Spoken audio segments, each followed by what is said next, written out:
Amen, amen. Mais, qui sont les autres? Ils sont allés en Galilée ou quoi? Il y a un pouvoir pour la Galilée.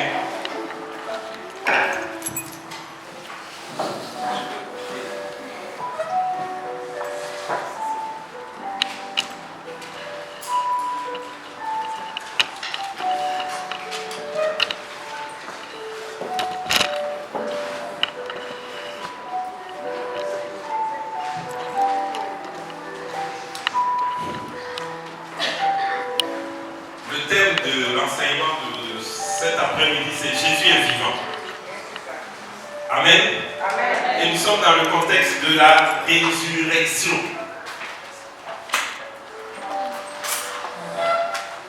Il est venu, il a souffert, il est mort et il est ressuscité.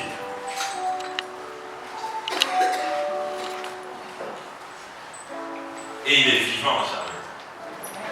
Amen. Amen. Et pour moi, à un moment de ma vie, j'ai eu l'impression que Jésus c'était du passé. C'était des histoires qu'on nous avait racontées. J'étais étudiant en maths, physique, chimie, et je cherchais du concret. Je cherchais... C'est pas un peu comme Thomas, alors que Thomas, lui, c'est pas un doute méchant, mais c'est un doute amoureux. Du genre, les gars, c'est pas normal, quoi. Comment il vous apparaît à vous? On était ensemble tout le temps, et puis à moi, il n'apparaît pas. Il vient quand moi, je suis pas là. Donc, moi aussi, je veux mon apparition, quoi. Je veux mon apparition personnelle. Et il dit non, si lui ne touche pas, s'il ne met pas sa main dans son côté, non, lui ne croira pas. Donc c'est pas un doute méchant, c'est un doute amoureux, il veut aussi goûter, il veut aussi tester pour voir. Et puis, la semaine qui suit, Jésus vient, et en même temps il dit la paix soit avec vous, et puis il regarde Thomas, il dit Thomas, approche, mets ta main dans mon côté. Il dit le Seigneur il a entendu. Cesse d'être incrédule et croire. Et en ce moment, qu'est-ce que Thomas fait? Thomas ne va pas toucher. Ou bien est-ce qu'il a touché? On dit, il s'est écrié à genoux, mon Seigneur et mon Dieu. Donc vous voyez que ce n'est pas un doute, voilà. Mais moi j'avais un doute un peu méchant.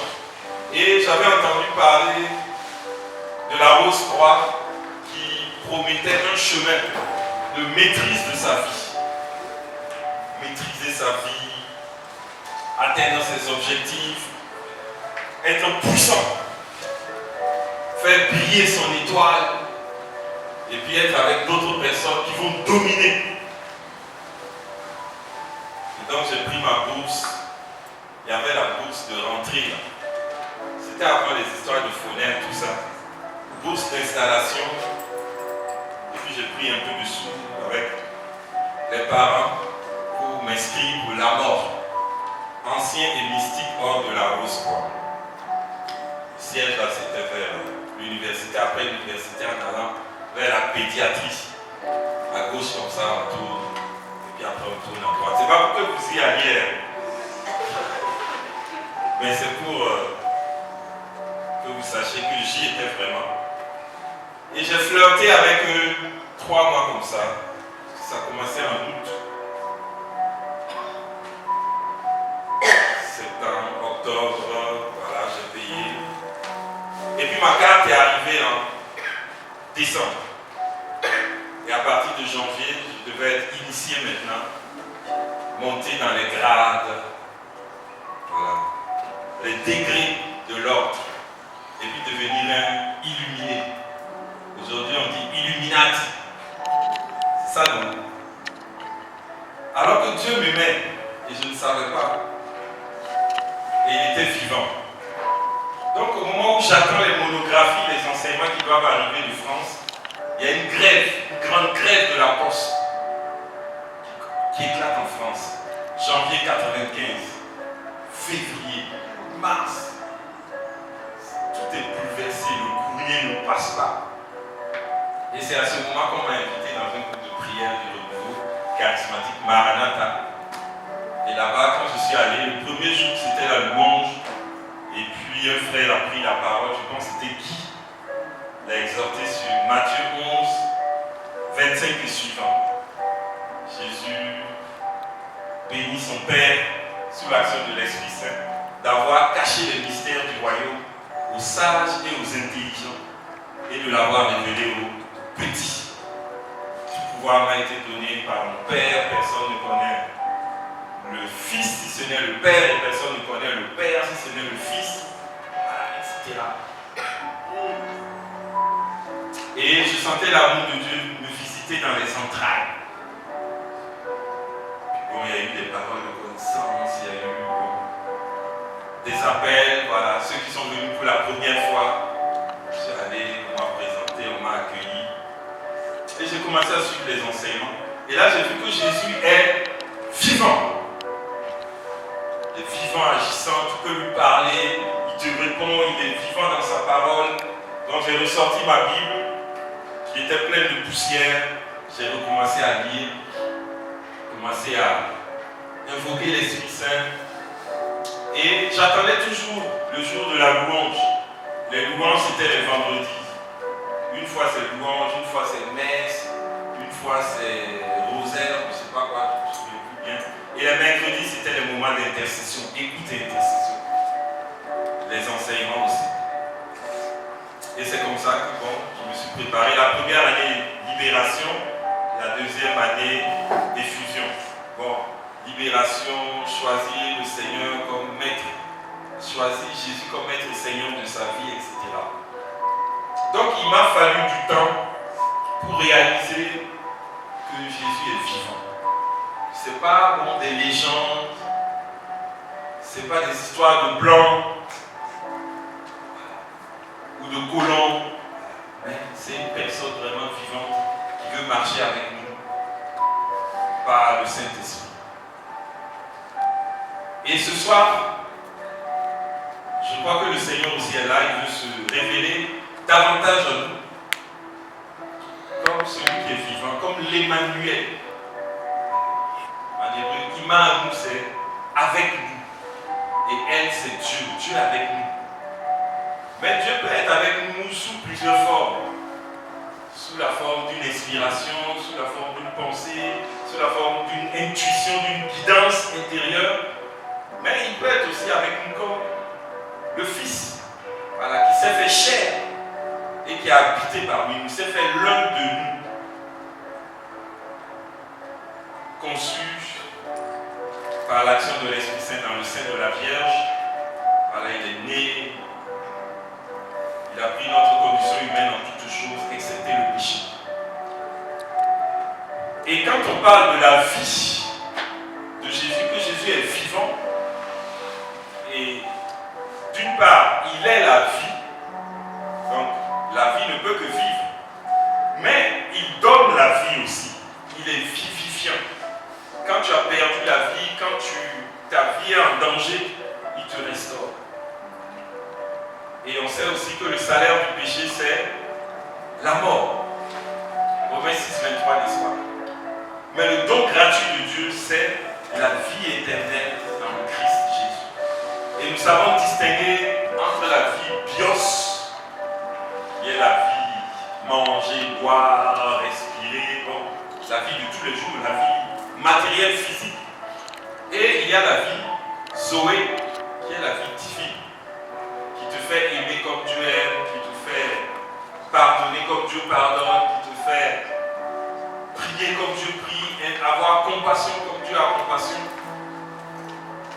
Et c'est de cette vie-là qu'il sera question.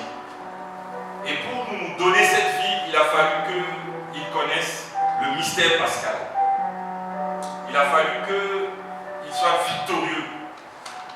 Vous vous souvenez de cette bagarre depuis Genèse 3:15. Déjà Genèse 3, l'épreuve de la liberté. L'homme a mal géré sa liberté. Il y a le jardin d'Éden avec des milliers de plantes, avec des milliers de fruits. Et tous les fruits étaient beaux et attirants. Mais Dieu donne une consigne. De l'arbre du milieu, l'arbre de la connaissance du bien et du mal, vous ne mangerez pas le fruit. Sinon vous mourrez. En français on dit certainement. Mais en hébreu c'est écrit, vous mourrez de mort. Comme on dit en mauvais ici. Beaucoup sont aussi ici, comprennent mauvais ici. Inakikum. En hébreu aussi c'est comme ça qu'on parle. Mais en français on utilise un adverbe pour dire vous allez mourir certainement. Mais en hébreu on dit vous allez mourir de mort. Et ils ont mangé. Mais est-ce qu'ils sont morts? Ils ne sont pas morts, ils étaient encore vivants là. Ils ont commencé à avoir honte ou à avoir peur. Quand Dieu va venir, ils ont dit, on a eu peur et on s'est caché. C'est quand même curieux parce que quand tu es nu, tu n'as pas peur. Mais en fait, c'est la désobéissance qui entraîne cette peur-là. Donc, ils n'étaient pas morts biologiquement, mais ils avaient connu cette mort-là de l'âme, quelque part dans l'âme, de cette connexion avec Dieu. Ils n'avaient plus cette connexion avec Dieu. Et quand Dieu arrive, ça commence. Où es-tu, Adam? Adam dit, bon, j'ai entendu tes pas, je me suis caché parce que je suis nu.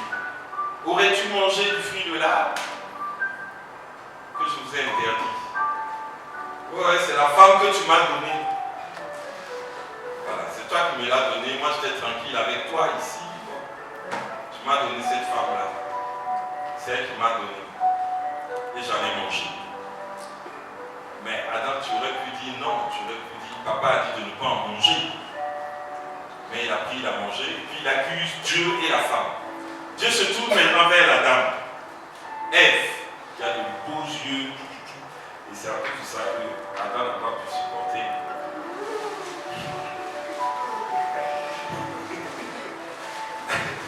Elle dit, c'est le serpent qui m'a trompé et j'ai mangé.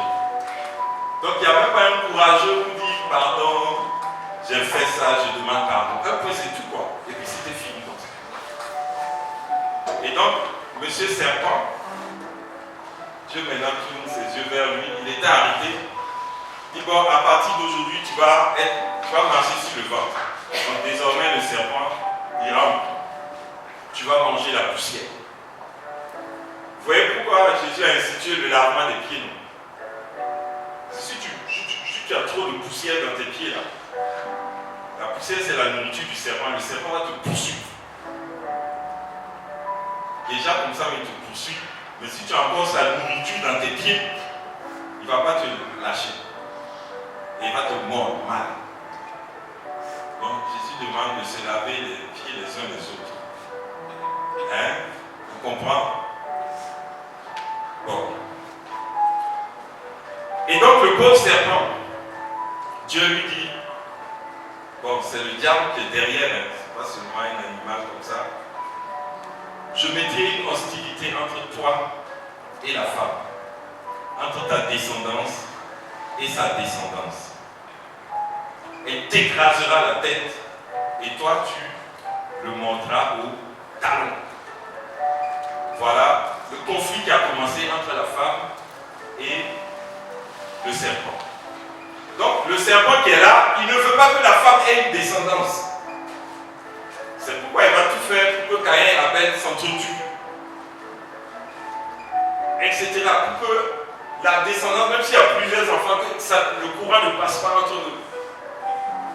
Et bon, finalement, on sait que cette femme, c'est la Vierge. Et Jean va bien nous faire sentir cela. N'est-ce pas? Dans l'évangile selon Saint Jean, Marie, Jésus ne l'appelle jamais maman ou bien. Il va dire femme. Femme, femme, que me veux-tu? Femme, qui a-t-il entre toi et moi? Femme, voici ton fils. Donc, pour qu'on sente vraiment que c'est d'elle là qu'il s'agit. Et donc, la descendance de cette femme, c'est Jésus. Et les disciples de Jésus. Et c'est Jésus donc qui va écraser la tête du serpent par sa passion. Et le serpent va le mordre Il va mettre en lui son venin et Jésus va mourir. Le venin du serpent est fort. Nous, on aurait aimé, moi par exemple, on écrase seulement la tête du serpent, mais que le serpent ne puisse pas mordre. Ou bien, maintenant, tiens un combat de boxe, comme pour Tyson, là, Mike Tyson. Tu arrives, 1 minute après le combat, on dit c'est déjà fini, il a mis KO le gars. Il y en a qui étaient en train d'acheter leur billet pour rentrer, on dit c'est fini.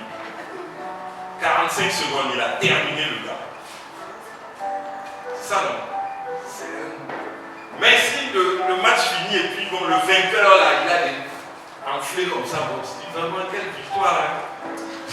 Tu as vaincu. Il a eu chaud. Mais ça te prouve aussi que il a pris vraiment ta condition humaine. Et Jésus va prendre vraiment cette condition, il va souffrir. Le venin va rentrer en lui. Et il va mourir. Premier jour. Le serpent pense qu'il a gagné. Deuxième jour, le venin agit. Troisième jour, il ressuscite. Et il sort du tombeau pendant que le tombeau est fermé. Vous avez vu, non? C'est les femmes, quand les femmes arrivent, l'ange descend dans un éclair, il roule la pierre. Et puis les femmes regardent et rien. Et puis on dit, il n'est pas ici. Vous cherchez le crucifié, il n'est pas ici. Voilà. Il est ressuscité, il vous attend en Galilée. Va dire à ses frères, voilà. Il dit une puissance. Mais Dieu a ses raisons. Pourquoi il a laissé le venin entrer en Jésus? Et c'est comme si le venin a eu raison de lui quelque temps. Et vous savez que le tendon, pas le tendon, mais la cheville, il te mettra, il te montrera où? Le talon. Le talon, c'est une partie essentielle. Dans la mythologie grecque, on parle du talon d'Achille. Achille, c'était un costaud, mais si ton talon là est blessé, tu ne peux pas bien te déplacer. Tu es fort, mais tu ne peux pas faire grand chose. Donc, Dieu a permis que le venin entre en Jésus. Et qu'au finish, Jésus est le dessus pour pouvoir créer la médecine pour nous. En médecine, il y a 3 manières de soigner. Il y a la médecine préventive. Tu donnes quelque chose qui fait que la maladie ne peut pas t'atteindre. Il y a la médecine curative. Ça, tu as la maladie, tu donnes les médicaments que ça tue. Et puis il y a les vaccins. C'est préventif. Mais dans le vaccin, qu'est-ce qu'il y a? Il y a le venin, il y a ce qui rend malade, mais qui a été maîtrisé, qui a été bénin, qui a été travaillé. Et c'est ce que Dieu a voulu pour nous, qu'on ait le vaccin contre le péché, contre la mort, en recevant le Christ dans l'Eucharistie, en étant baptisé, en mangeant le corps du Christ. Puisque lui, il est passé par là, il a reçu le venin et il a vaincu le venin. Donc il y a en lui le venin, mais il y a en lui quelque chose qui neutralise le venin. Et si nous on reçoit le Christ, le venin est neutralisé en nous aussi. Donc c'est une médecine vaccinale. Ça n'a rien à voir avec certains faux vaccins qu'on a connus ces dernières années. Le vaccin de Covid, tu prends le vaccin mais tu tombes malade encore. Ou même tu meurs. La plupart de ceux qui sont morts là, c'est ceux qui ont pris le vaccin. Et aujourd'hui, dans les pays, on est en train de réfléchir, ceux qui ont reçu le vaccin là, vous savez que vous allez devenir des choses bientôt. Là. Il y en a parmi nous ici. Je vais vous effrayer un peu. Non. Il y a des pays où on est en train de voir pour qu'ils ne puissent plus être donneurs de sang. Ça veut dire qu'il y a un problème dans ce vaccin. Bon. Donc, vous voyez que ce n'est pas un vaccin, ce n'est pas un vrai vaccin. C'est autre chose, ce n'est pas un vaccin. Nous, on connaît les vaccins, non? Quand on était petit, on a fait des vaccins. Tu fais le vaccin contre la rougeole, tu n'attends plus la rougeole. C'est fini. Tu peux même dormir avec quelqu'un qui a ça, tu n'auras pas. Voilà. C'est ce que Jésus nous a acquis par sa mort, sa passion, sa mort et sa résurrection. Et il est assis à la droite du Père. Donc, il peut nous redonner la vie. Lui-même, il a dit quelque part, je suis le chemin, la vérité et la vie. Et quand Lazare était mort, quand il arrive, il dit, je suis la résurrection. Avant même de mourir, il dit, je suis suis la résurrection. Ça m'a toujours touché. Et puis il m'a dit, oui, je sais, il va ressusciter à la fin des temps. Je dis, non, je suis la résurrection. Si je le touche, mais je dis quelque chose, il va ressusciter. Et c'est ça le Christ. Donc, il est vivant et il est vivifiant.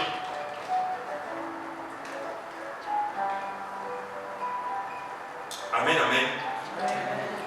Alors, comment faire grandir en nous la vie? C'est en recevant les 3 nourritures qu'il nous donne. Il nous donne 3 nourritures. Très, très importantes. Il est le bon berger et il donne 3 nourritures. La première nourriture, c'est sa parole. L'homme ne vivra pas seulement de pain, mais de toute parole qui sort de la bouche du Seigneur. Luc 4,4, Matthieu 4,4. C'est la seule fois où ça arrive. C'est comme ça. Et puis c'est une citation aussi du Deutéronome.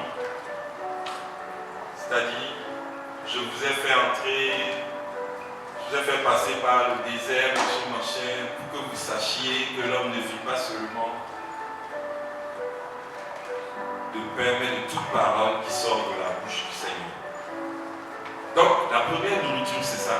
Et c'est cette nourriture qui va nous rendre victorieux, qui va nous aider dans le combat spirituel. Jésus lui-même, il va répondre au diable par des paroles. Le diable lui dit, bon, en sachant qu'il a faim, qu'il a jeûné 40 jours et 40 nuits, c'est précisé chez Marc, 40 jours et 40 nuits. Souvent on attend la nuit pour bien manger. Il a jeûné 40 jours et 40 nuits. Et après il avait faim. Alors, qu'est-ce qu'il fait? Le diable s'approche, dit, si tu es vraiment le Fils de Dieu, ordonne à ces pierres de devenir du pain. Et Jésus va lui sortir une parole. Lui-même, il est la parole faite chair. Il dit, l'homme ne vit pas seulement de pain.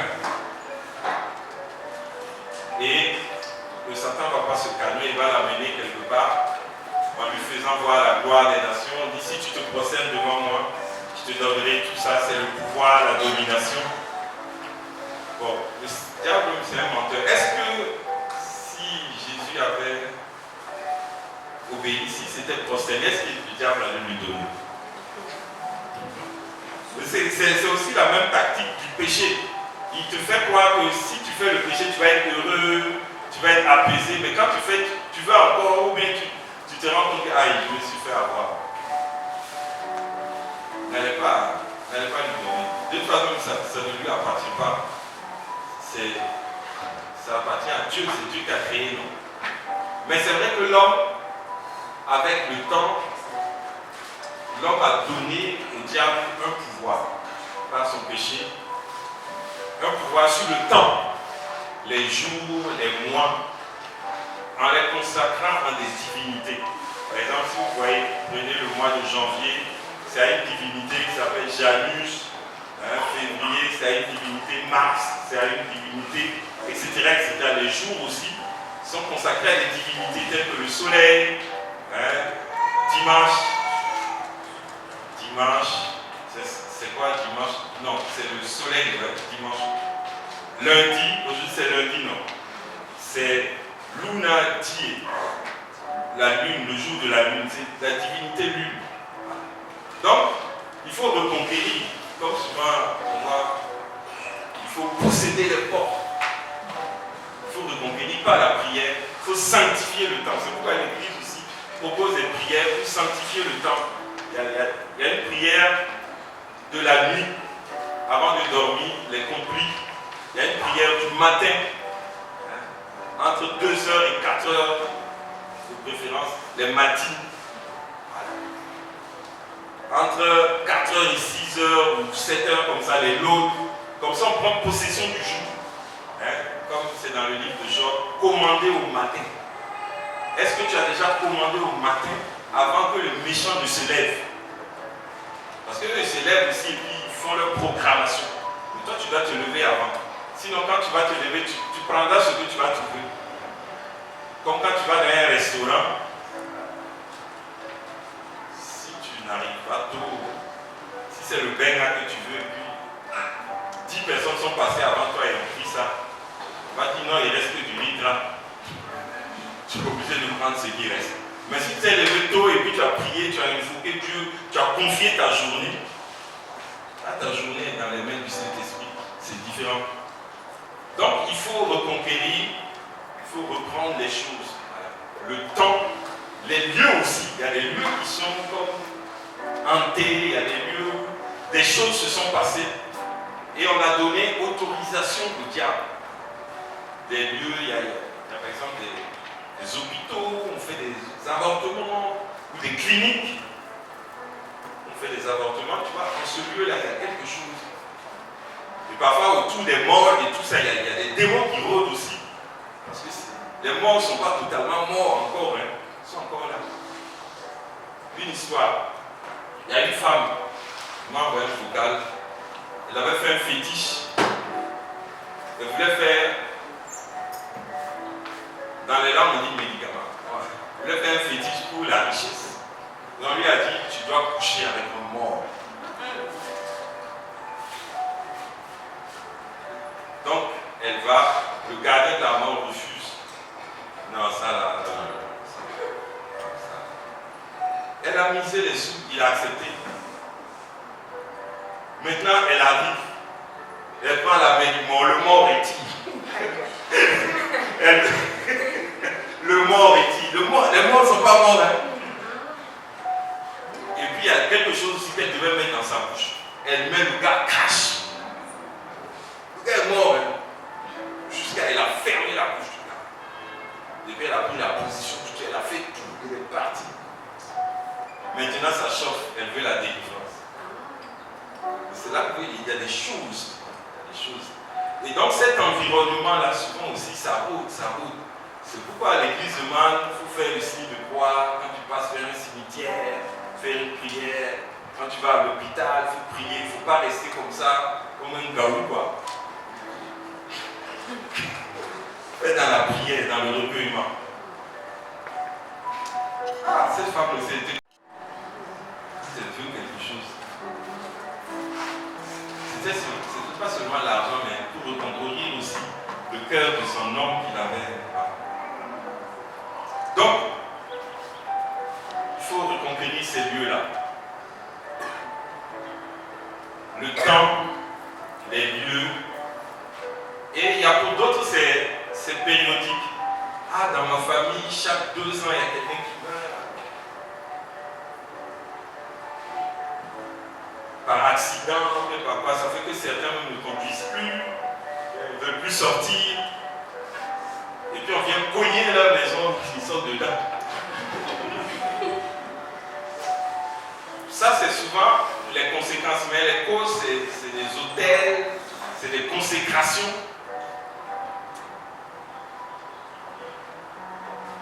Et dans ce milieu, c'est hôtel contre hôtel, c'est le plus fort qui gagne.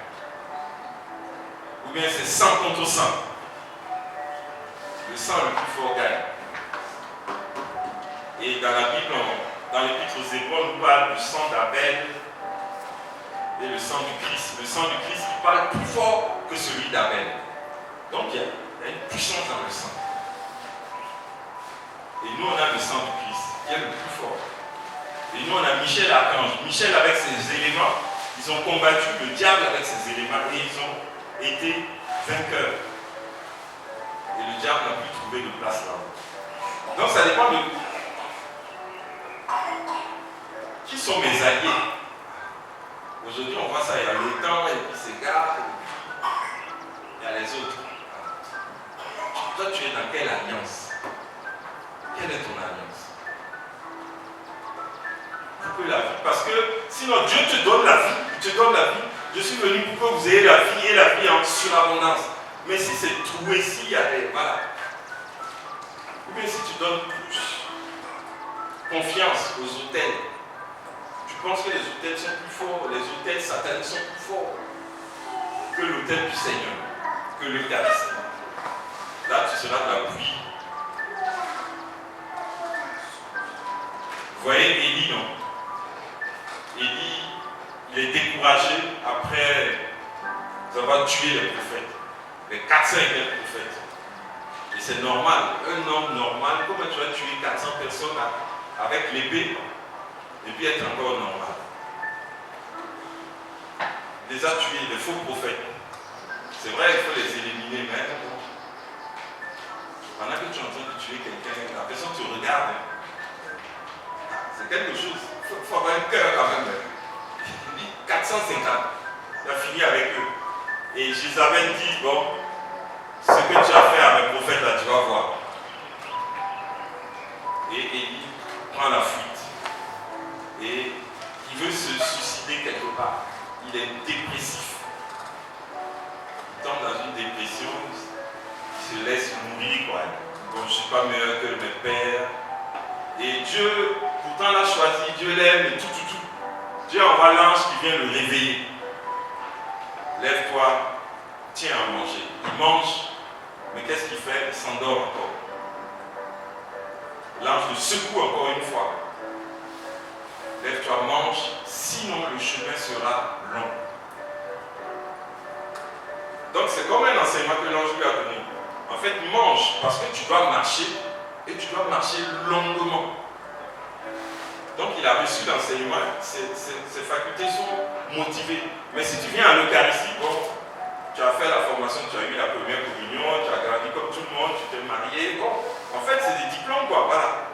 Et puis bon, tu vas à la messe comme ça, dimanche, tu dois aller à la messe, ou bien bon, jeudi soir, tu vas à la messe à Jean 23, tu descends tôt, bon, tu te dis bon, au milieu de la semaine comme ça, tu vas à la messe, et puis dimanche, et puis quand il y a un mariage ou un enterrement, par amitié, mais tu ne sais pas réellement qu'est-ce qui se passe à la messe. Tu vas manger comme ça, mais ça ne va rien te donner. Parce que tu n'es pas conscient, tu n'as pas le discernement. Et si tu as le discernement, tu sais que là tu reçois le corps et le sang de Christ. Spirituellement, mystiquement, il n'y a pas match. C'est le plus puissant. Et il est en toi. Là, tu vas gagner tous tes combats. Tu peux recevoir ça, rendre grâce à Dieu. Et dans ton sommeil, tu vois par exemple que tu marches sur des serpents, et puis tu marches. Toi-même tu as peur, mais tu vois que quand tu passes, il meurt. Voilà, tu as gagné le combat comme ça. Il n'y a pas eu besoin de prière sur toi, de 3 semaines de jeûne, jeûne d'Esther, jeûne de Daniel. Tu vois. Donc, mes bien-aimés, la vie est là, elle est à côté de nous. Et le Christ veut nous la donner. Donc, la première nourriture que le Christ nous donne, c'est quoi? La parole. La deuxième nourriture, j'ai commencé même, c'est l'Eucharistie. Le corps et le sang du Christ. Ça, c'est la nourriture des nourritures. On appelle ça le pain fort. Nos ancêtres, ils ont mangé le wak, mais ils sont morts. Et souvent même le wak les a détruits après. Détruire la famille, créer la division, le problème. Mais quand tu manges le corps et le sang du Christ, ça te purifie, ça met la paix dans la famille, la réconciliation, tout. Et puis tu sais que tu vas ressusciter, parce que Jésus ne va pas laisser les bouts de son corps comme ça. L'homme est ce qu'il mange, nous disait Feuerbach, le philosophe de la gauche hégélienne. Donc, mange. Tu manges le corps du Christ, tu es le corps du Christ. Déjà pas ton baptême, tu es le corps du Christ. Et tu manges son corps. Quand il vient dans la gloire, tu dis, hé, il y a un cimetière là-bas, il y a mon corps là-bas. Et puis tu te lèves, et puis tu montes. Les autres qui parlent d'enlèvement. Mais enlèvement, c'est des histoires. On va être, comme dit quelqu'un, assompté. C'est l'assomption qu'on va connaître avec le Christ. On va être réveillé. Certains pour la vie éternelle, d'autres pour l'enfer éternel. Parce que l'enfer est éternel. Il n'aura pas de fin. Là où il y aura des grincements de dents sans fin. Ça, c'est pour ceux qui ont vraiment forcé, qui ont refusé Dieu. Sinon, Dieu cherche toujours à sauver. Bon, si tu arrives au purgatoire, tu es sauvé déjà. Parce que tu n'iras plus en enfer. Ou bien, je ne sais pas combien de temps va durer ton purgatoire, mais quand même, tu as échappé à l'enfer qui est éternel. Donc, l'Eucharistie,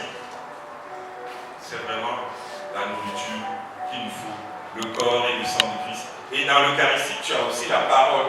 Ça commence par la parole, après tu as le corps et le sang. Et tout ça, c'est dans la puissance de l'Esprit Saint, puisque la parole est esprit et vie. L'Eucharistie aussi, on invoque l'Esprit Saint pour venir changer le pain en corps du Christ et le vin en sang du Christ. Et la troisième nourriture, c'est elle qui va faire la différence.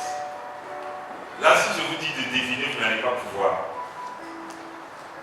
Est-ce que vous allez pouvoir? Hein? Jésus en parle à la Samaritaine. Là, je donne déjà des précisions. Hein? Jésus avait faim, parce qu'il est vrai homme, vrai Dieu. En toutes choses, excepté le péché, il a pris notre condition. Il marche, il était fatigué, il a faim, et il s'assoit au bord du puits. Il envoie les disciples d'aller chercher à manger. Les disciples vont, ils traînent un peu, ils profitent pour évangéliser la Samaritaine. Il dit, donne-moi à boire. Et c'est comme ça qu'il fait, quand il veut te donner quelque chose, il commence d'abord par te demander. Parce qu'il veut lui donner l'eau de la vie. L'Esprit, c'est l'eau vive. Il demande, donne-moi à boire. Mais toi, un juif, comment peux-tu me donner? Est-ce que tu as quelque chose de plus puissant? Et puis il commence à poser, il donne une parole de connaissance. Mais il donne indirectement, il dit, où est ton mari? Je n'ai pas de mari.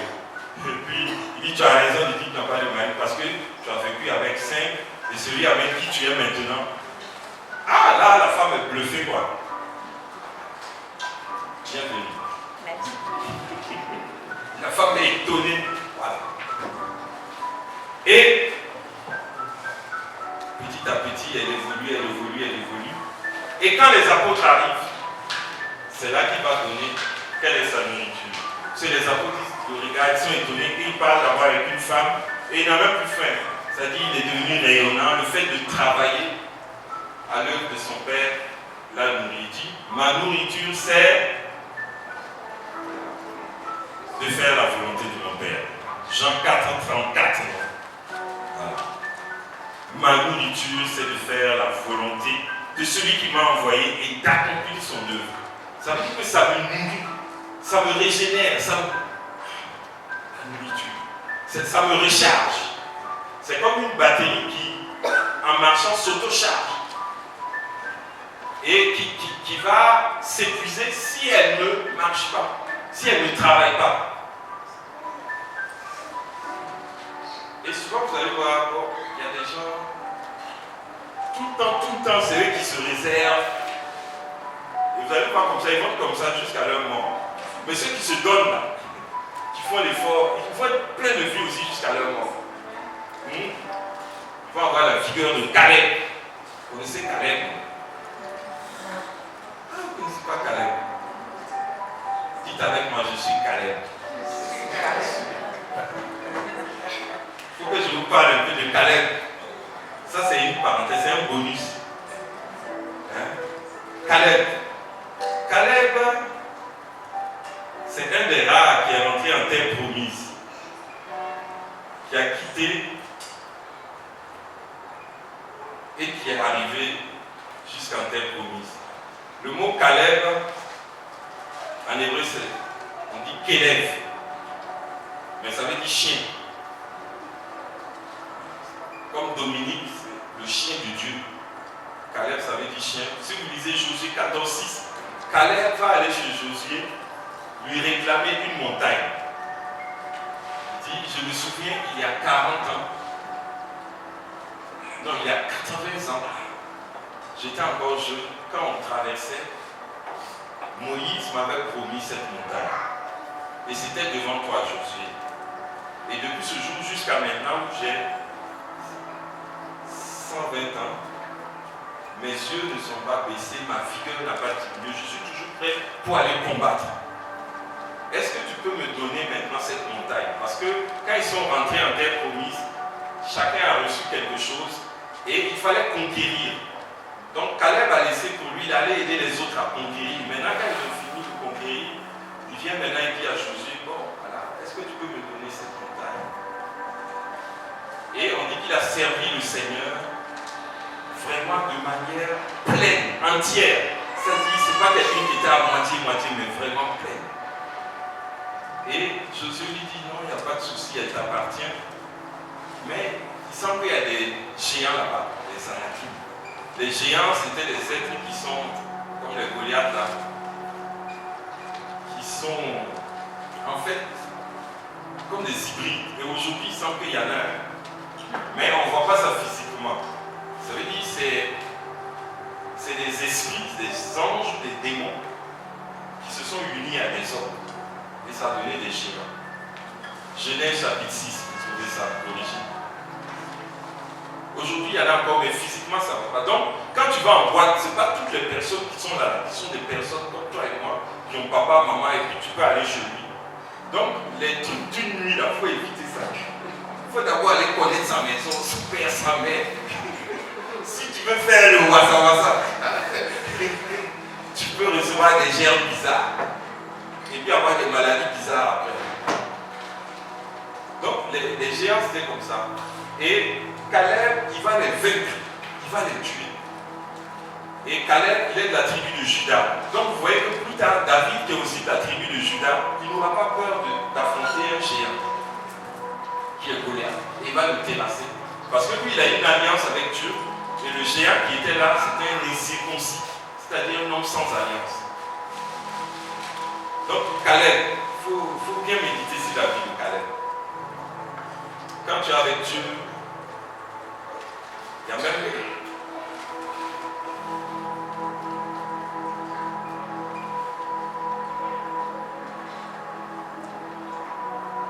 dans le livre d'Exode, même on dit servir Dieu. Quand tu sers Dieu de manière fidèle, tu donnes la santé. Je n'ai pas le passage en tête, mais ici là je vais vous le donner. Amen. Donc la troisième nourriture qui fait la différence, c'est la volonté de Dieu. Judas, il a eu apparemment l'Eucharistie, mais il n'avait pas en tête le souci de faire la volonté de Dieu. Il avait son plan en lui et il voulait, bon, il semble que lui c'est un zélote, et pour les zélotes, en fait il faut livrer Jésus pour le forcer à se manifester, pour le pousser à se manifester, sinon il est là, il joue avec les pécheurs, il pardonne ici, mais il a un pouvoir, lui-même il n'est pas conscient de son pouvoir ou quoi, mais rien ne va lui arriver et ça sera l'occasion qu'il manifeste sa puissance. Et c'est pourquoi, c'est pas parce qu'il aimait l'argent, 30 pièces là, c'est le prix d'un esclave. C'est pourquoi on dit il s'est fait esclave. C'est le prix d'un esclave, c'est pas beaucoup d'argent. C'est que Jésus s'est vraiment fait esclave, 30 pièces d'argent qu'on va donner à Judas. Donc Judas, son intention, c'est comme de pousser Jésus à lui. Et c'est là qu'il va être étonné. Le gars, il se laisse arrêter. Il pense qu'il va faire un miracle pour sortir de là. Mais le gars se fait arrêter. Comme il a un autre. Non, Judas, il est complètement déçu, complètement découragé. Et il va se suicider. Bon, c'est ce que Dieu lui a sans doute pardonné. Il a fini le purgatoire. Et puis maintenant, peut-être qu'il est au paradis. Nous, on ne sait pas. Il y a une sainte à qui on a posé la question. Quel est le sort de Judas? Elle a dit, si vous saviez la miséricorde de Dieu, c'est pas répondu. Donc, Judas a eu l'Eucharistie, mais il n'a pas cherché la volonté de Dieu, c'est-à-dire l'abandon à la volonté de Dieu comme Dieu le veut. Les scribes et les pharisiens, ils sont des boss dans les Saintes Écritures. Donc, ils connaissent la parole. Eux-mêmes, ils maîtrisent la parole. C'est-à-dire qu'eux, ils ne sont pas soumis à la parole. C'est eux qui gèrent la parole, c'est eux qui enseignent la parole. Alors que normalement, tu dois te laisser enseigner par la parole. Tu dois être soumis à la parole. Mais eux, ils décortiquent la parole. Ils montrent, ça c'est comme ça, c'est comme ça. Mais le problème, c'est ça. Donc, il faudrait que nous soyons soumis à la parole, qu'on aime la parole, par le fait de demeurer dans la vie, avoir la vie en abondance. Je suis venu pour viser la vie et la vie en plénitude. Le Seigneur est mon berger, je ne manquerai de rien. Maintenant, si tu as cette vie-là, il faut aussi apprendre à la partager. C'est comme le feu, c'est en partageant que ça se multiplie. Si tu veux consommer ça égoïstement, ça va s'éteindre. Lui, par exemple, il n'éteint pas la mèche qui fume. Il souffle dessus. Il fait venir l'air pour que ça augmente. Alors, là, c'était les trois choses qui font grandir cette vie, qui font demeurer dans cette vie. Mais qu'est-ce qui peut faire perdre cette vie Zoé, cette vie divine? On a vu dès le début, c'est le péché. Mais le péché, c'est subtil. Au début, le diable il va te montrer des choses grossières. Les 10 commandements, mentir, voler. Bon, ça, c'est le péché grossier. Toi, tu dis que c'est pas bien. Pas bien.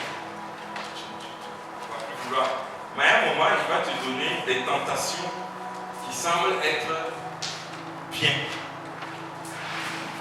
Ça, c'est l'orgueil, c'est ce qu'on appelle, Saint Jean de la Croix appelle la tentation du bien. Saint Ignace de Loyola en parle, par exemple, dans sa vie de prière. Il s'était fixé de faire 1 heure d'oraison par jour.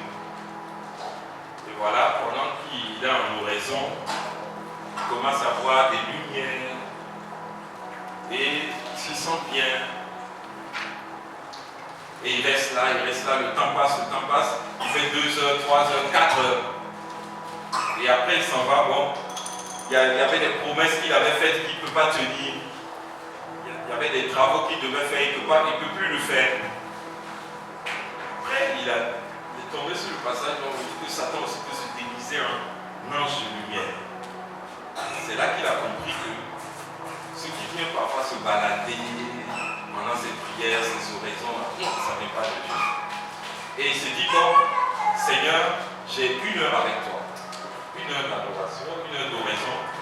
Il se met en oraison. Quand l'heure arrive, quel que soit ce qu'il ressent, ce qu'il ne ressent pas, l'heure est arrivée, c'est pas.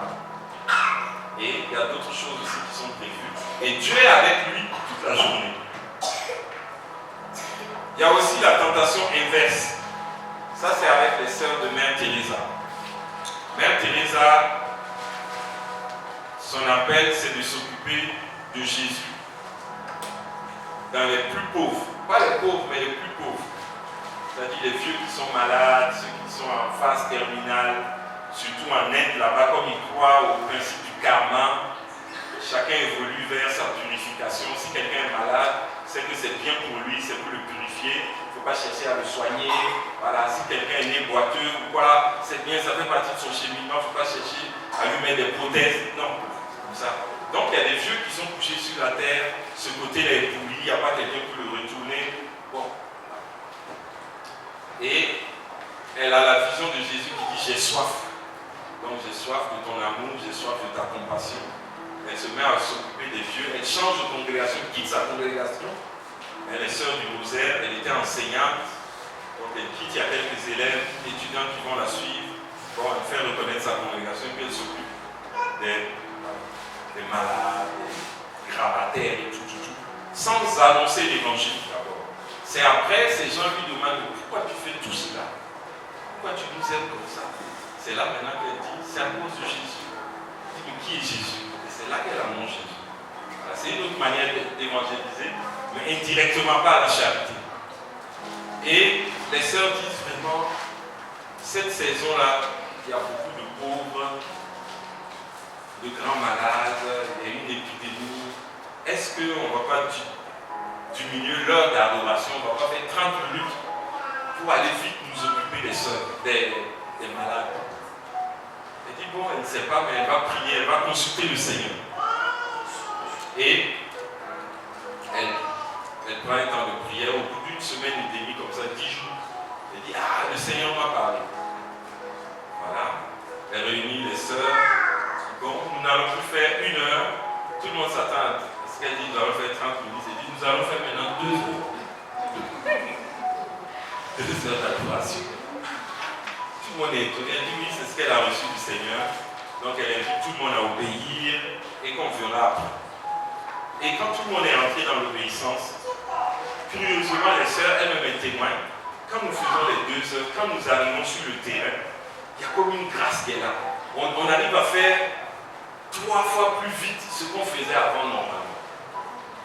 La grâce de Dieu coule rapidement. Les choses sont faites et puis ça marche. Donc, une fois qu'on avance, les péchés, voilà, de la chair, ça c'est visible, le mensonge, le vol, tuer, adultère, tout ça c'est clair quoi. Le diable va nous laisser sur ça. Il va dire, donner des idées bizarres. Bon, tu vas prier plus, ou bien, Ignace, ça c'est le cas d'Ignace, à tel point même qu'il n'arrive plus à faire son travail, il n'arrive pas à recevoir ses frères et autres. L'autre c'est diminuer la prière pour pouvoir vivre la charité. Donc il faut du discernement, un autre type de discernement. Et là, il faut la confiance en ce que le Seigneur a placé devant. Voilà la vie. Jésus qui est vivant, qui rend vivant. Et il veut que toi aussi, tu sois un porteur de vie, un qui transmet la vie. C'est pourquoi il dira, je suis avec vous tous les jours jusqu'à la fin des temps. Allez de toutes les nations, faites des disciples, baptisez-les au nom du Père et du Fils et du Saint-Esprit. Et ensuite, enseignez-leur à mettre en pratique tout ce que je vous ai montré. Vous voyez déjà que là, il y a un problème. Nous, on enseigne avant de baptiser. Lui, il dit baptisez-les. Et ensuite, enseignez. Vous voyez, non? Pourquoi? Réfléchissez pendant que je bois une gorge.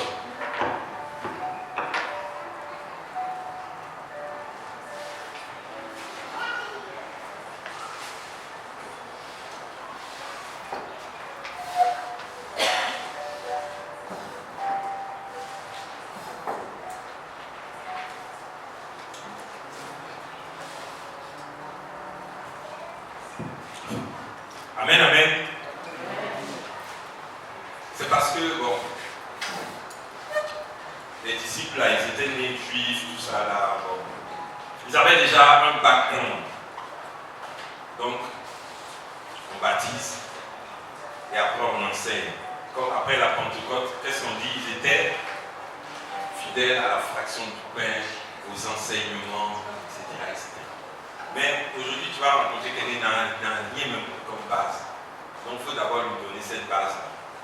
Mais le problème, c'est qu'après avoir eu le baptême et les sacrements, beaucoup disparaissent. Après la confirmation, beaucoup disparaissent. Donc, il faut trouver d'autres choses. Heureusement que, bon, je pense que ce qu'il faudrait, c'est que il faut confier la confirmation au renouveau. On va donner les 7 semaines. Confirmation, c'est comme une balèze effusion du Saint-Esprit.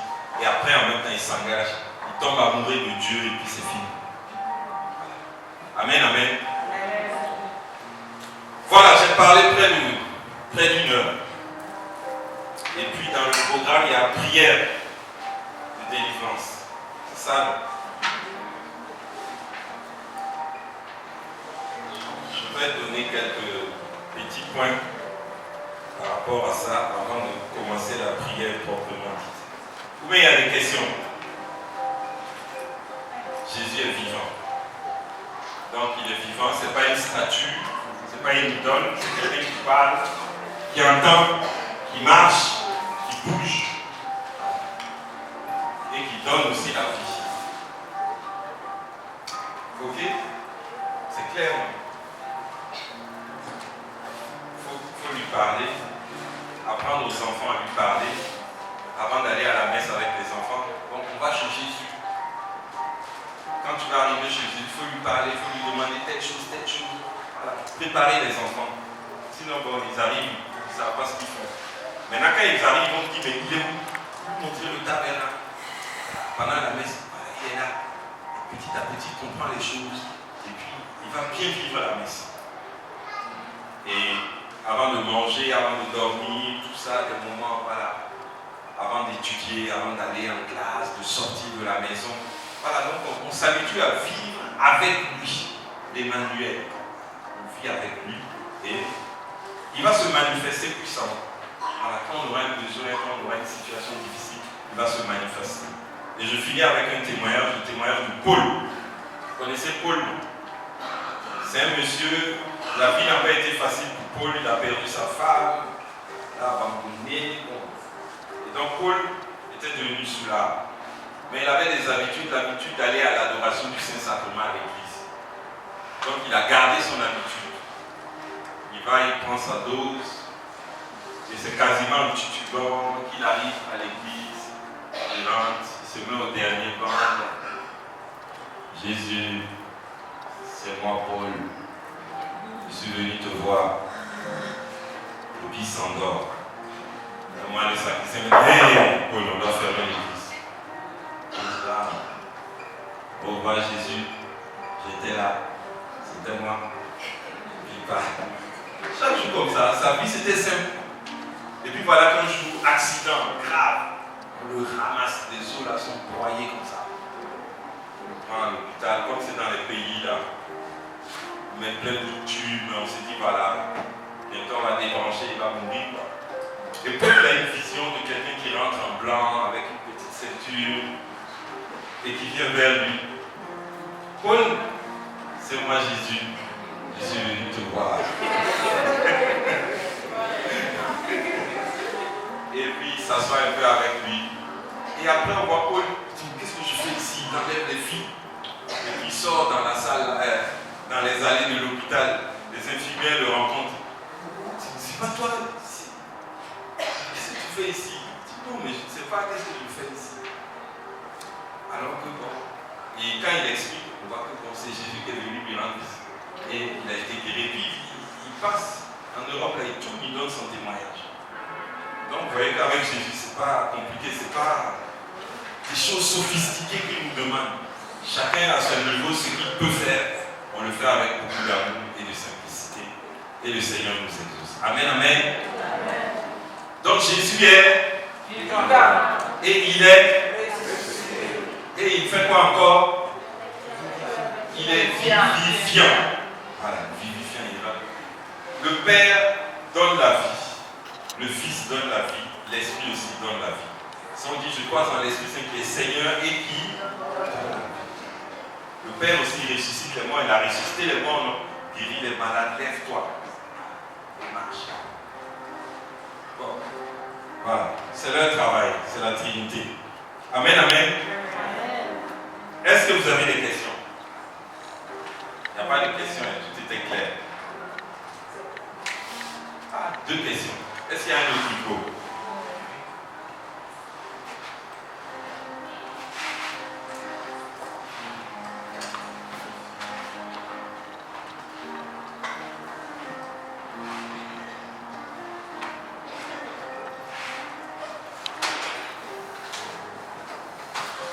Bon, chez moi, ce n'est pas une question comme ça, mais c'est une inquiétude. Par exemple, vous avez eu à parler de l'enfer, que c'est éternel. Quand tu es là-bas, quand tu es éternellement en enfer. C'est fini, il n'y a plus de possibilité de retour. Mais bon, je me dis, Dieu est miséricordieux. Si on prie pour les hommes qui sont en enfer, est-ce que, bon, il n'y aurait pas une progression vers le purgatoire et ainsi de suite? Bon, moi, je ne sais pas, il y a des moments dans mes prières, Dieu me demande de prier pour ceux qui sont en enfer. Ah ouais, la compassion. Bon, quelque part même dans la Bible, c'est pas ces 5 Jean non plus, il y a des cas pour lesquels il ne faut pas prier, pas imposer vite les mains, tout ça. Alors, il y a un aussi, il s'appelle Origène, il pensait et il priait aussi pour la conversion de Satan. Oui. Et il y a un passage biblique où on dit que restaurer tout dans le Christ, à la fin tout sera récapitulé dans le Christ. Donc lui disait même Satan allait se soumettre au dernier moment. Et il y a un mot en grec qui dit ça, ça s'appelle apokatastasis. Apokatastasis. Bon, l'Église a dit que c'est hérétique. C'est pas inspiré parce qu'il y a des passages qui montrent qu'il y a la miséricorde que Dieu donne de manière large et il y a ceux qui voient cette miséricorde mais qui ne sont pas assez appliqués et donc qui arrivent quand même de l'autre côté mais avec quelques saletés.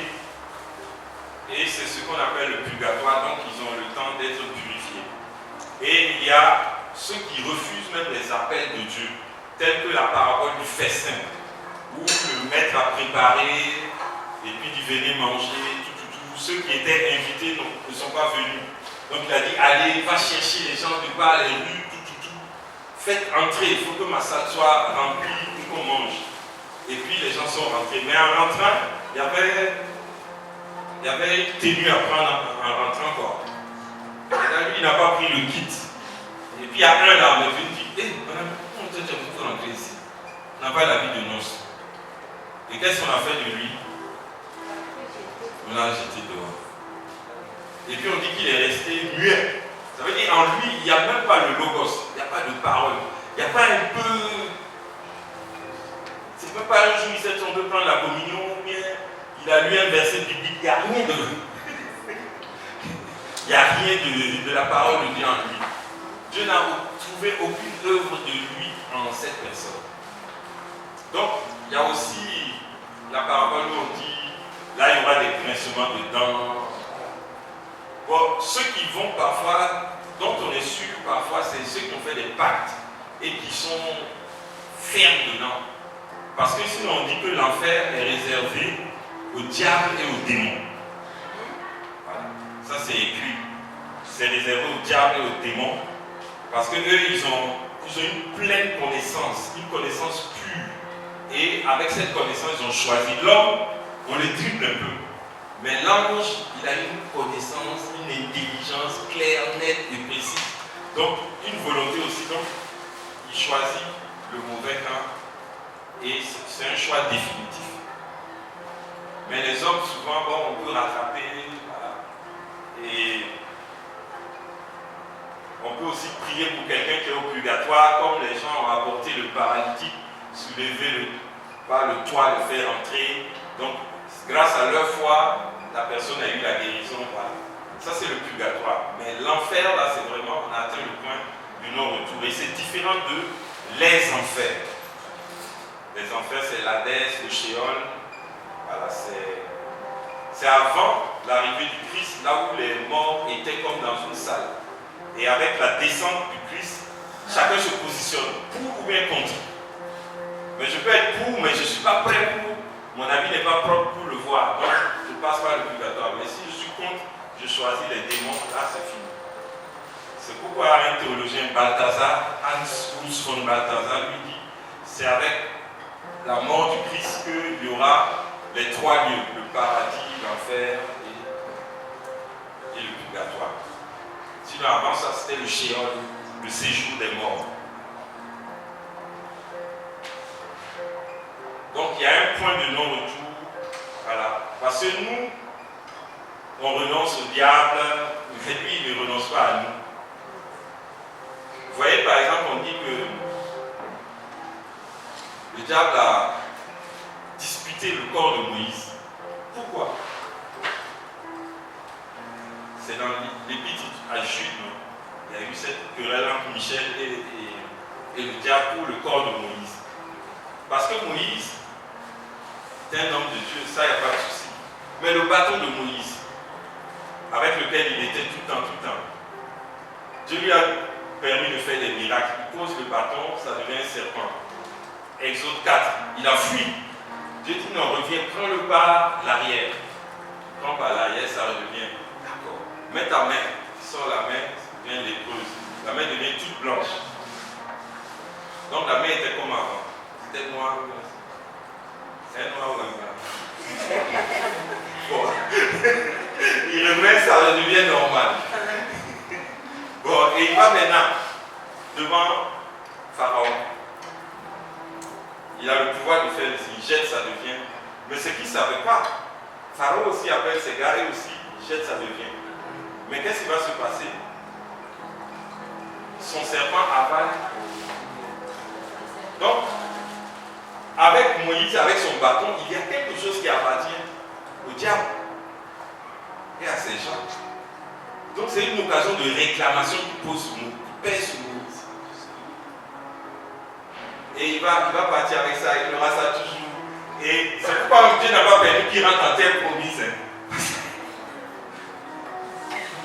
C'est avec Jésus qu'il va pouvoir rentrer. Sinon, il y a un objet de réclamation. Le diable peut dire, moi, il me doit quelque chose. Pour Marie-Madeleine, c'était aussi, sans qu'à sa mort, le diable est venu se présenter pour prendre son corps. Elle m'appartient, elle a livré son corps à des hommes, tout, elle a fait ce que Dieu n'aime pas.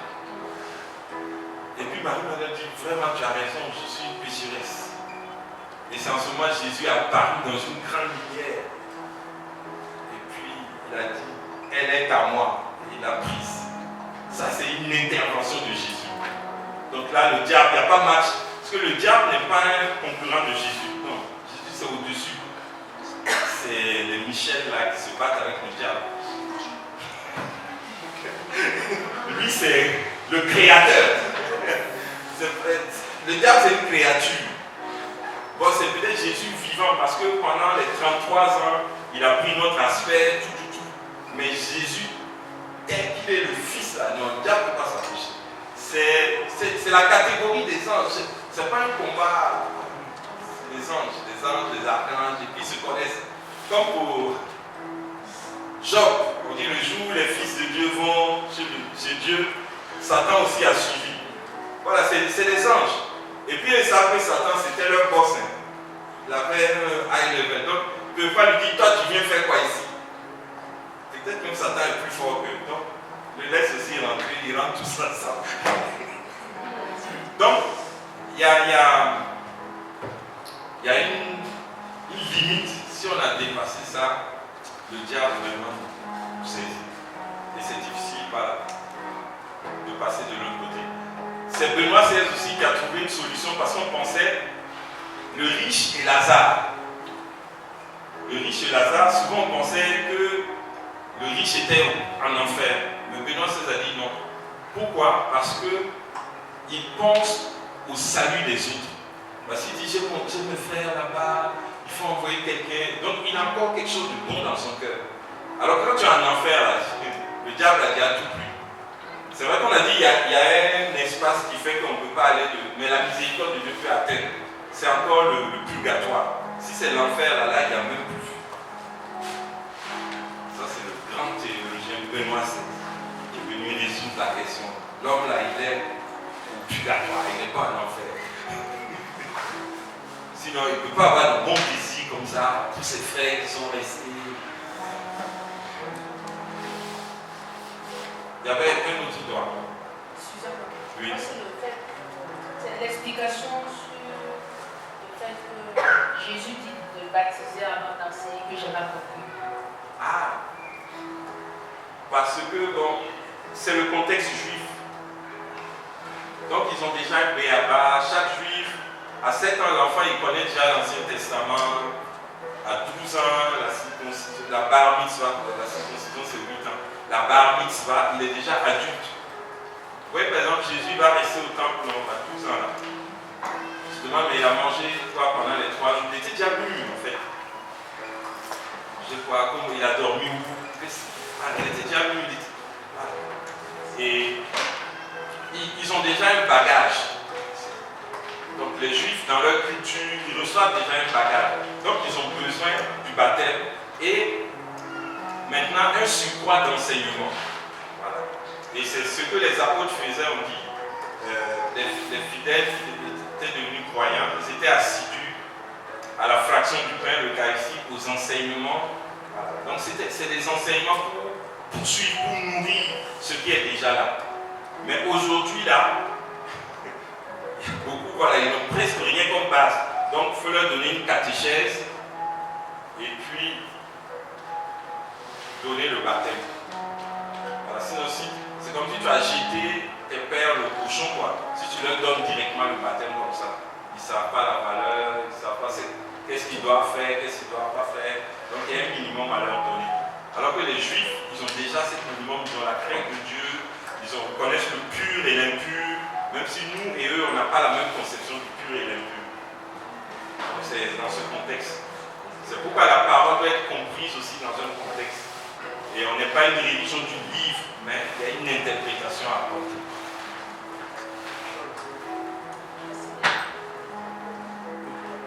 Dernière question. C'est fini maintenant. Qui est dérangé par le diable?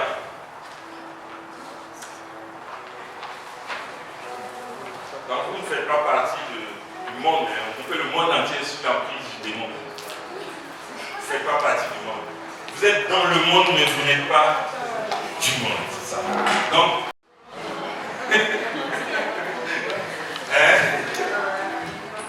nous, on va faire une prière pour assurer les acquis. On va faire un antivirus. On va mettre un antivirus. Sinon, moi, j'avais préparé l'exorcisme de Benoît Léon XIII.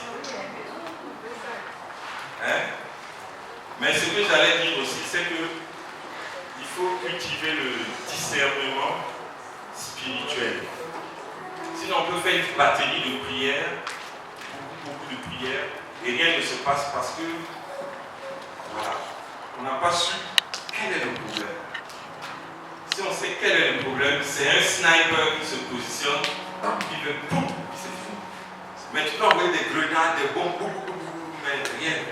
Mais si on a fait le discernement spirituel, on a écouté la personne, on a observé les types de rêves que la personne a, les types de problèmes que la personne a, on a pris le temps vraiment d'écouter. Là, on fait une prière, c'est pile quoi. Les effets suivent. Mais là, on va frapper comme ça.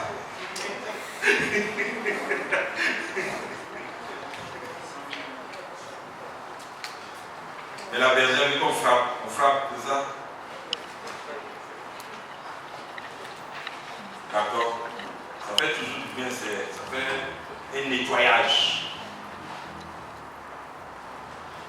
Donc on peut se lever, on prend un cantique d'abord pour se remettre, un cantique et puis un chant au sang de l'agneau, au sang précieux. D'accord? Il y a quelqu'un qui devait attraper là, qui est parti. C'est toi. Non, il y avait quelqu'un qui venait, il tirait. J'ai suivi.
Tu es Seigneur et qui donne la vie.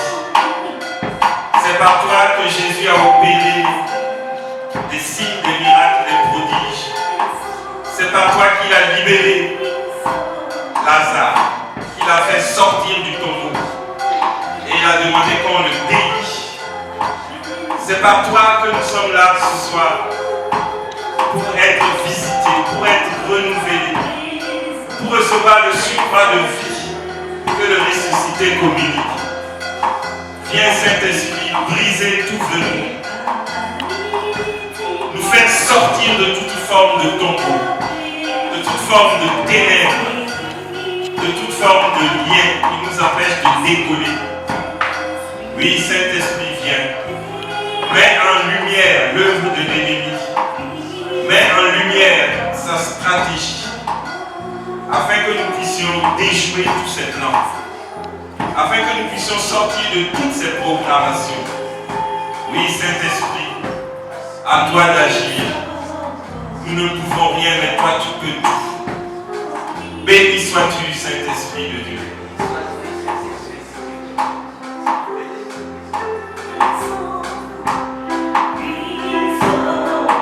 Saint-Esprit de Dieu, descends, saisis ce moment, ce temps, cet espace. Saint-Esprit de Dieu, ce moment t'appartient. Saint-Esprit de Dieu, ce temps t'appartient. Ce lieu t'appartient, Saint-Esprit de Dieu. Saint-Esprit de Dieu, oui, prends contrôle de ce lieu. Nous soumettons la cartographie de ce lieu à ta présence, Saint-Esprit de Dieu. Nous soumettons l'atmosphère de ce lieu à ta présence, ô Saint-Esprit de Dieu. Nous soumettons le climat de ce lieu à ta présence, Saint-Esprit de Dieu. À ton pouvoir, à ta puissance, Saint-Esprit de Dieu. Saint-Esprit de Dieu, que tout pied, tout talent qui a foulé ce lieu soit plongé dans ta présence, Saint-Esprit de Dieu. Saint-Esprit de Dieu, que toute personne, toute âme qui est là présente ici, soit plongée dans ta présence, Saint-Esprit de Dieu. Saint-Esprit de Dieu, nous soumettons chaque généalogie dans ta présence. Saint-Esprit de Dieu, nous soumettons vraiment la vie de chacun depuis la troisième, la deuxième, la première et la quatrième généalogie dans ta présence, Saint-Esprit de Dieu. Que toute personne soit remplie de ta présence. Que les oreilles de chacun soient remplies de ta présence. Que la bouche de chacun soit remplie de ta présence, Saint-Esprit de Dieu. Que l'odorat de chacun soit rempli de ta présence, Saint-Esprit de Dieu. Que le cœur de chacun soit rempli de ta présence, Saint-Esprit de Dieu. Que le corps, le toucher de chacun soit rempli de ta présence, Saint-Esprit de Dieu.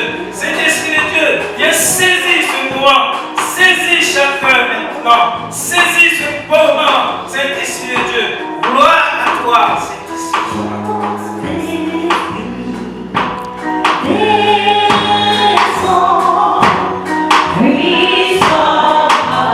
Saint-Esprit, nous bénissons ta présence, nous te disons merci. Merci pour ta grâce, merci pour ton amour.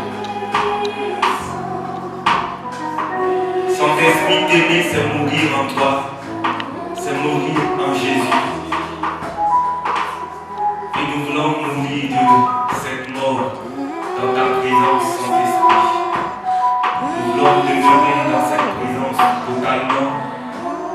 Merci, Saint-Esprit, pour ton amour infini. Merci pour ta présence, merci pour ta grâce. Merci parce que tu es fidèle. Merci parce que tu n'es pas un homme pour mentir, ni le fils d'un homme pour se repentir. Seigneur, tu as dit à la Samaritaine, donne-moi de l'eau à boire. Et elle a dit, qu'y a-t-il de commun entre toi et moi, Samaritain et Juif? Et tu as dit, Seigneur, si tu savais celui qui te demande de l'eau à boire, c'est toi, tu lui demanderais de l'eau, il t'aurait donné de l'eau vive. Saint-Esprit, nous voulons de toi, nous voulons de ta présence.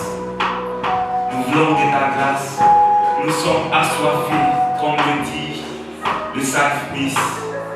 Nous sommes assoiffés, comme une biche soupire après l'eau du ruisseau.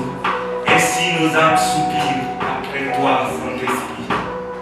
Gloire et louange à toi, Seigneur.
te voyais complètement le Seigneur. Merci mon Dieu pour ta présence.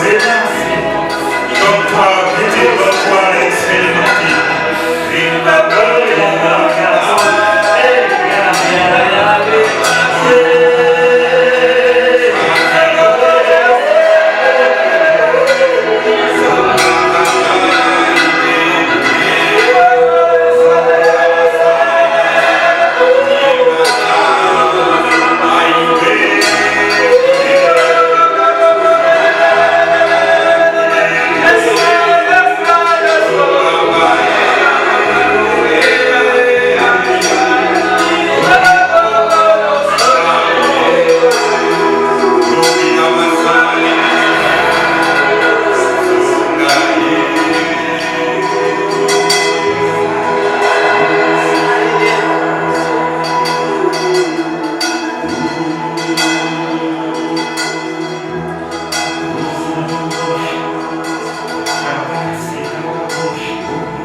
Tu connais le Père de l'homme, Seigneur. Tu connais l'homme du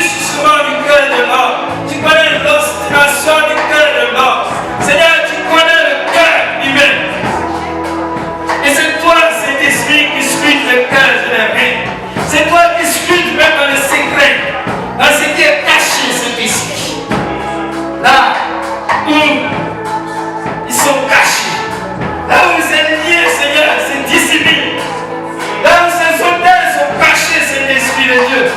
Là où c'est mort, c'est caché, Esprit de Dieu.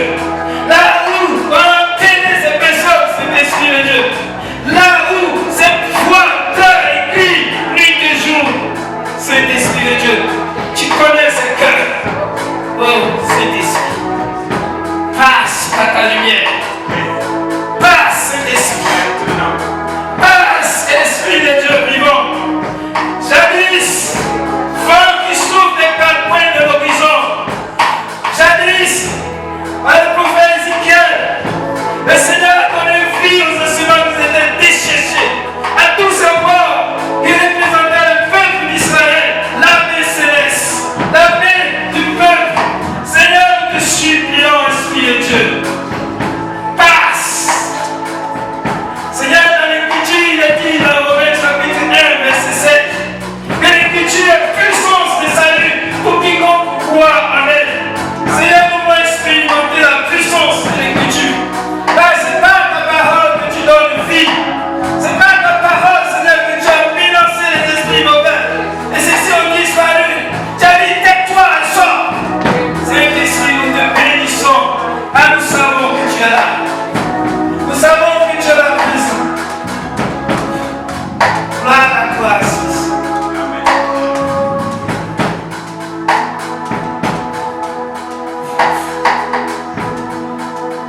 Merci Seigneur. Tu passes et tu fais du bien. Tu passes et tu consoles. Tu passes, tu raffermis. Tu passes et tu brises des chaînes. Tu brises des liens. Je vois 3 chaînes qui sont brisées. De 3 personnes. Chaque fois que vous commencez quelque chose, ça marche, mais à un moment, pouf, ça va en l'air. Et tu ne vois pas où passent tes revenus. Le Seigneur met fin à cela maintenant. Le signe, c'est que tu entres dans une nouvelle affaire et tu vas récolter beaucoup en peu de temps. Et si tu veux préserver la grâce, car l'ennemi ne va pas vouloir te lâcher, sécurise toutes choses à travers le principe de la dîme. Merci Seigneur pour ton œuvre. Merci pour ces personnes que tu as visitées. Merci pour toutes les autres. Merci parce que chacun reçoit comme au jour de la Pentecôte. Cette Pentecôte où le feu est descendu et chacun a reçu sa part. Merci. Parce que tu assignes pour chacun une part. Et la part de chacun est merveilleuse. Fais déborder la coupe de chacun, Seigneur mon Dieu. Maintenant. Ricota, tite, Seigneur, nous n'avons plus de vin. Amen. Seigneur, nous n'avons plus de vin. Et la personne qui a crié, c'est toi-même. Et là où ton fils est, tu es là. Et là où tu es là, l'ordre du Tout-Puissant est là. Le Saint-Esprit, l'Épikaïso. Et le moment le plus intime entre 2 amoureux, lorsque 2 amoureux sont ensemble, c'est le moment le plus intime. Ils peuvent se dire des choses que nulle oreille ne peut entendre. Et c'est ce moment, en ces lieux, c'est le moment précis où tu peux dire à ton bien-aimé, je t'aime, tu es toute ma force, tu es toute ma joie. Tu fermes simplement les yeux et pense à cette intimité profonde. Pense. Seigneur, que ton amour qui est fort que tout. Seigneur, il est dit que l'amour est aussi fort que la mort. L'amour est aussi fort que la mort. Et tu as dit, toute l'eau de l'océan ne suffirait pas pour éteindre le feu de ton amour pour nous. Tu as dit, toute l'eau de l'océan ne suffirait pas pour noyer l'amour que tu ressens pour nous. Seigneur, qui est l'homme pour que tu te souviennes de lui? Remplis-nous de ton amour qui n'est rien d'autre que ton Esprit Saint, l'expression réelle et vivante de ton amour. Saint-Esprit, envahis nos cœurs, envahis nos cœurs, envahis nos cœurs, Saint-Esprit. Que nul ne sorte de ces lieux, Saint-Esprit, sans faire l'expérience de ta gloire, les mains plongées dans la nuit épaisse. Nous voici envolés, Seigneur, traversant la mer Rouge, et nous passons à pied sec. Père, nous marchons, Seigneur. La Bible dit que tu nous dirigeais le jour par une nuée de gloire et la nuit par une colonne de feu. Saint-Esprit, que ton action soit réelle au milieu de nous. Gloire à toi, Seigneur, notre Dieu. Gloire à toi, Seigneur. Gloire à toi, Seigneur.